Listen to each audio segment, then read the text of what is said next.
Albert Einstein once said, everybody's a genius, but if you judge a fish by its ability to climb a tree, it will live its whole life believing that it is stupid.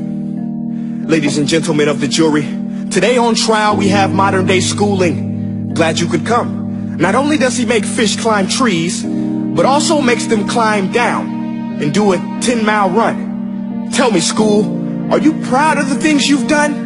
Turning millions of people into robots, do you find that fun? Do you realize how many kids relate to that fish?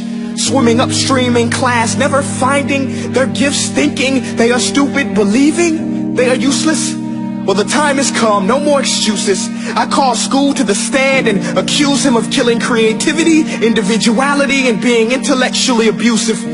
He's an ancient institution that has outlived his usage. So, Your Honor, this concludes my opening statement, and if I may present the evidence of my case, I will prove it. Proceed. Exhibit A. Here's a modern day phone. Recognize it? Here's a phone from 150 years ago. Big difference, right? Stay with me. Here's a car from today, and here's a car from 150 years ago. Big difference, right? Well, get this. Here's a classroom of today, and here's a class we used 150 years ago. Now ain't that a shame? In literally more than a century, nothing has changed. Yet you claim to prepare students for the future?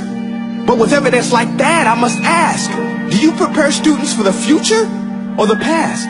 I did a background check on you and let the record show that you were made to train people to work in factories, which explains why you put students in straight rows, nice and neat, tell them sit still, raise your hand if you want to speak, give them a short break to eat, and for 8 hours a day tell them what to think. Oh, and make them compete to get an A. A letter which determines product quality, hence grade A of meat. I get it. Back then, times were different. We all have a past. I myself am no Gandhi. But today, we don't need to make robot zombies. The world has progressed. And now we need people who think creatively, innovatively, critically, independently, with the ability to connect. See, every scientist will tell you that no two brains are the same. And every parent with 2 or more children will confirm that claim.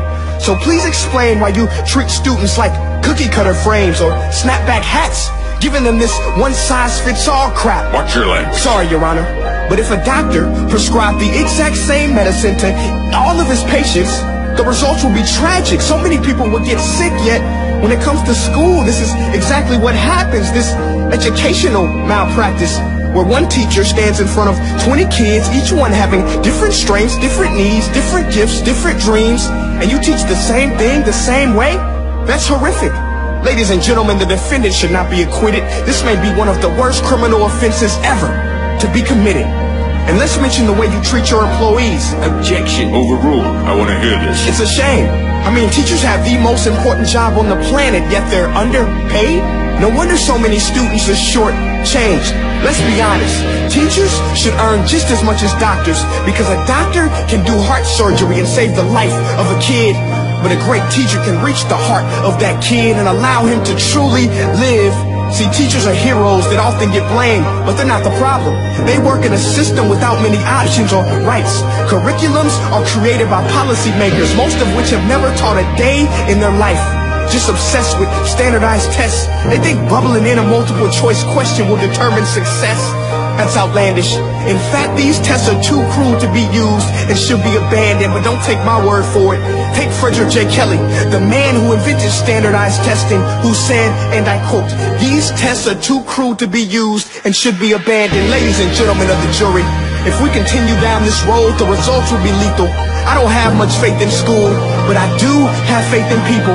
And if we can customize healthcare, cars, and Facebook pages, then it is our duty to do the same for education, to upgrade and change and do away with school spirit, because that's useless.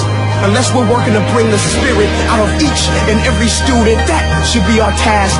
No more Common Core. Instead, let's reach the core of every heart in every class. Sure, math is important, but no more than art or dance. Let's give every gift an equal chance. I know this sounds like a dream, but countries like Finland are doing impressive things. They have shorter school days.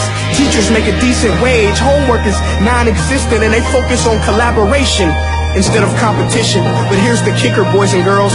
Their educational system outperforms every other country in the world.